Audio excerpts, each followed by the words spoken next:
안녕하세요. 집밥심리학입니다. 오늘은 연애를 하면서 굉장히 어려움을 느끼시는 분들을 위해서 애착에 관한 영상을 찍게 됐어요. 제가 심리상담을 하면서 이 애착의 문제를 좀 자신의 탓으로만 돌리고, 나는 왜 이렇게 연애를 하면 좀 집착하게 될까? 나는 왜 이렇게 좀 매달리는 역할을 하게 될까? 좀 자신을 굉장히 좀 자책하시는 경우들을 좀 많이 봤는데 좀 안타까운 좀 마음이 많이 들었어요. 그러니까 저도 사실은 이제 애착에 관한 이 심리학 내용을 알고 굉장히 좀 위안을 받고 진짜 많은 도움을 얻어서 이 부분을 좀 많은 분들께 좀 알리고 싶다는 생각이 있어서 오늘 이 영상을 찍게 됐고요. 이 애착은 대부분 이제 엄마와 혹은 아빠일 수도 있고요.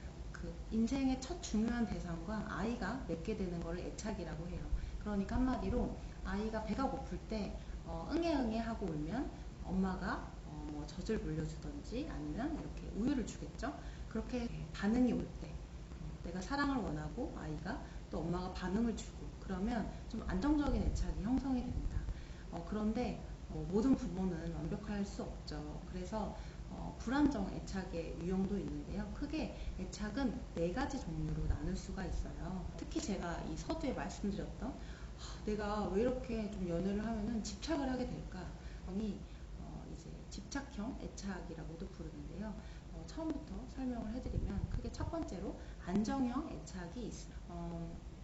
엄마가 잠깐 자리를 비우거나 아이와 있다가 떨어지게 되면 처음에는 좀 엄마를 찾고 좀 불안정한 모습을 보이는데 다시 엄마가 돌아왔을 때 아이는 좀 안정을 찾는 모습을 보이는 그런 애착 실험이 있습니다. 그런데 연애를 할 때도 제가 애착이 다시 활성화가 된다고 했잖아요. 그때 안정형 애착의 연애를 하는 분들은 연인이 연락이 잘 되지 않아도 뭐 무슨 일이 있나 보다. 뭐 누구누구가 연락을 안 하는 거는 뭔가 사정이 있을 것 같아. 뭐 일부러 연락을 안 하거나 다른 그 이성을 만날 거라는 생각에 깊이 빠져들지 않죠. 그래서 다시 연락이 오면 걱정했어. 몇 시간 동안 연락이 안 와서. 이렇게 얘기를 하고 좀 그 부정적인 감정에서 좀 금방 빠져나오는 모습을 보이게 됩니다. 그런데 두 번째인 그 불안정 애착 중에 그 집착형 애착은요. 엄마가 같이 있다가 나갈 때도 굉장히 좀 불안정한 모습을 보이다가 엄마가 다시 돌아와서 진정을 해줘도 엄마가 지금 화장실 갔다 오느라고 잠깐 좀 나갔다 왔어 라고 해도 좀 쉽게 진정이 되지 않습니다. 좀 되게 보채고 울고 좀 때를 쓰는 모습이 보이고요. 이게 연애를 할 때에도 활성화가 되기 때문에 그 닥달하는 것처럼 되게 되는 거죠. 그래서 아니 왜 이렇게 연락이 안 돼? 아니 뭐 5분 무슨 그렇게 잠깐 화장실 갈 때 연락할 수도 없어? 이렇게 따지듯이 상대를 좀 몰아세우게 되기도 하고요. 어딘데? 내가 지금 갈게. 뭐 이런 식의 모습을 보일 수도 있어요. 그런데 사실은 중요한 거는요. 이 마음 안에는 겉으로 드러나는 것은 짜증이나 어떤 비난이지만 사실은 그 마음 안에는 굉장히 여린 어떤 마음이 있는 거예요. 그러니까 내가 사실은 당신이 좀 내 옆에 있어줬으면 좋겠다. 나를 이렇게 불안하게 하지 않고 나를 좀 진정시켜주고 좀 내 옆에 있어줘, 좀 나를 사랑해줘 라고 하는 굉장히 그 좀 여린 어떤 어린 아이 같은 마음이 있는 거거든요. 마음을 모르고 나는 왜 이렇게 남자친구 여자친구가 연락이 안 되면 이렇게까지 좀 내가 흥분을 하고 집착하는 모습을 보일까 라고 생각을 하게 될 수 있는 거죠. 네, 고요. 그리고 세 번째는 회피형 애착이에요. 이제 자기를 긍정하고 이제 타인을 부정하게 되는 모습인데요. 이렇게 스스로에 대한 좀 이제 긍정적인 마음은 있는데 타인에 대한 마음이 부정적인 면이 있기 때문에 좀 거리를 두려고 합니다.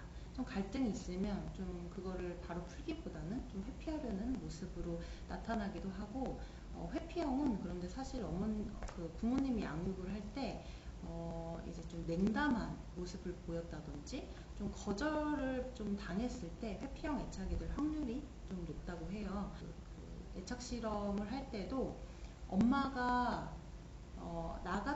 들어와도 아이가 엄마에게 애정을 구하지 않아요. 그냥 등을 돌리고 좀 신경을 안 쓰는 듯이 그런 모습을 보이는데, 사실은 그 부모의 애정을 바라지 않는 아이는 아무도 없죠. 그런데 그 애정을 예전에 요구를 했었는데 엄마가 너무 냉담했거나 좀 아우 귀찮아 좀 너 저희 가서 좀 놀아 뭐라든지 그런 좀 거절에 대한 경험, 그게 너무 뼈아팠기 때문에 사실은 그 애정을 그냥 아예 차단해 버린 거예요. 그래서 오히려 뭔가 이렇게 그 회피형 애착이신 분들은 참 신기하게도 방금 말씀드린 두 번째 그 집착형 애착과 3번 회피형 애착이 굉장히 좀 궁합이 찰커덕 맞는 것처럼 서로 끌리게 되는데, 그 집착형 애착은 좀 쫓아가게 되고 그 회피형 애착은 좀 도망가는 그런 모션의 패턴을 보이거든요. 그런데 그래서 이 회피형 애착에게 오히려 더 이렇게 좀 추궁하듯이 묻는다거나 굉장히 계속 확인을 한다거나 이런 건 좀 오히려 악영향을 줄 수 있는 것 같아요. 그래서 좀 그 사람이 좀 어떤 이유로 그렇게 회피를 하게 되는지 그거를 사실은 좀 안전한 환경에서 듣는 게 굉장히 중요하다는 생각이 들어요. 그래서 제가 좋아하는 말 중에 그 울타리가 생긴 이유를 알기 전까지는 그 울타리를 허물지 말아라 이런 말이 있는데, 그런 것처럼 회피형 애착인 분들이 자신의 울타리를 세운 이유가 있는 거죠. 그리고 이제 마지막으로는 혼란형 애착인데요.